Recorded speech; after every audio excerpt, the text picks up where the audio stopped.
নমস্কার, আমি আচার্য সাধন।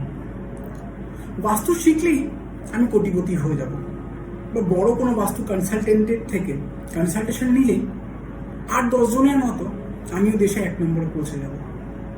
এই কথাটা 100% মিথ্যে। কেন বাস্তু শেখা না শেখা, কনসালটেশন নেওয়া না নেওয়া, এটা অনেক দূরের ব্যাপার। আগে বুঝতে লাগবে এই বিষয়গুলো, মানে এই সাবজেক্টগুলো আমাদেরকে কি করে। আমাদেরকে নিজেকে জানতে সাহায্য করে। মানে আমি কে, আমার নেচার কি, আমার জন্য ভালো মন্দ কি, এগুলো জানতে সাহায্য করে। এগুলো করলেই আমি সাকসেস হয়ে যাব, এগুলো করলেই হয়ে যাব, তার জন্য আমার কর্ম ডিপেন্ড করে।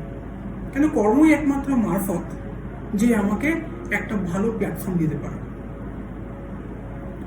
তাহলে কর্ম কি করে বুঝবো আমার জন্য অনুকূল কর্ম কি?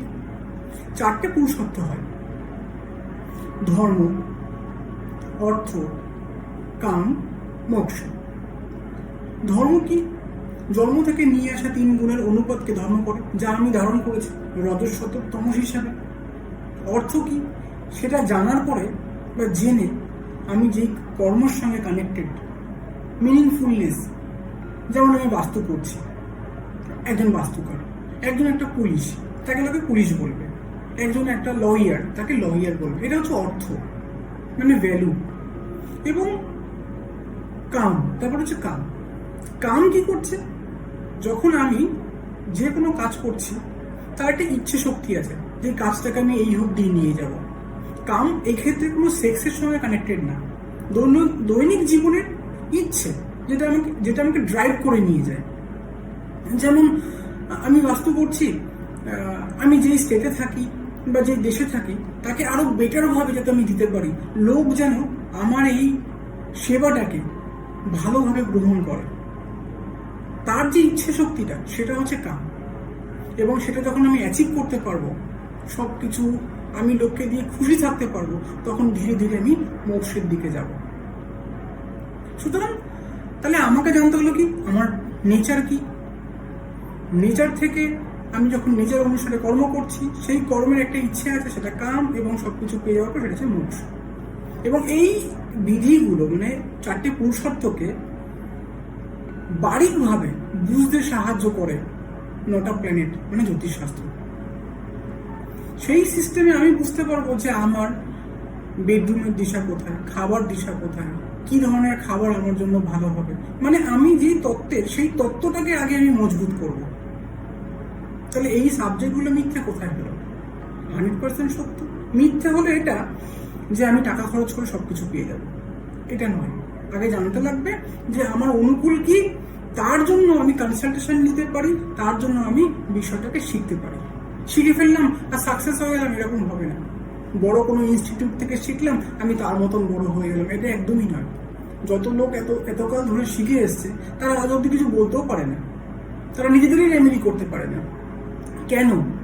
যেটা তার বিষয় নয়, সে সেই বিষয়টাও শিখে নিয়েছে। এখানে সমস্যাটা হয়ে গেছে। যেমন ধরুন আমাদের দৈনিক জীবনে শরীর খারাপ হয় বা হেলথের সমস্যা হয়, তাহলে ডক্টরের কাছে আমরা যাই। তাহলে তো আজকে হিসাবে ডক্টরই আমাদের শিখে নেওয়া উচিত। কেন আমাদেরকে নিজেদেরকে ঠিক করব? বিষয়টা ঠিক এরকম নয়, এটা মিথ্যে। আগে জানতে লাগবে যে আমি কি করতে এসেছি, আমার জন্য অনুকূল কাজকর্ম কি, সেটা জানতে সাহায্য করে এই বিষয়টা, না অজ্ঞান জানতে সাহায্য করে। যে এই সেক্টরে সাকসেস, যে কোনো সেক্টরে সাকসেস হতে পারে, সে তার কর্মে পৌঁছে গেছে। সফলতা তখনই আসে যে তার নিজের কর্ম করে, সফলতা তখন আসে, না হলে আসে না। আমি আপনাকে দেখলাম, আপনি সাকসেস, একটা বড় শোরুম খুলে, আমি ওই শোরুমটা খুললাম, এই জিনিস থেকে আমাদেরকে দূরে থাকতে লাগবে। কারোর রোলস রয়েলস আছে এবং আমার কাছে একটা ওমেনি আছে বা নেই, সে তার জায়গায় সাকসেস, আমি আমার জায়গায় সাকসেস। বিষয় হচ্ছে আমি হ্যাপি কিনা। এই জিনিসগুলো আমাদেরকে শেখায়। কোনো স্টোনের দম নেই, কোনো কনসালটেন্টের মধ্যে দম নেই, কোনো বড় সাকসেসফুল টেলারের মধ্যে দম নেই। দম আছে আপনি যখন নিজেকে জানতে পারছেন, মানে ব্যক্তি যখন ব্যক্তিকে জানছে, জেনে কর্ম করছে, সেখানে দম আছে। সুতরাং এই বিষয়টাকে আপনি যদি এইভাবে নিয়ে এগোন, আপনাকে দৈনন্দিন জীবনে কখনো কেউ আটকাতে পারবে না। আমি কে প্রকৃতি হিসাবে, আমার কর্ম কিরকম ধরনের হবে, প্রকৃতি হিসাবে, এবং সেই কর্মের দিশা কোথায় হবে, কবে থেকে ভালো টাইম লাইন আসবে, সেটা জ্যোতিষশাস্ত্র শেখায়।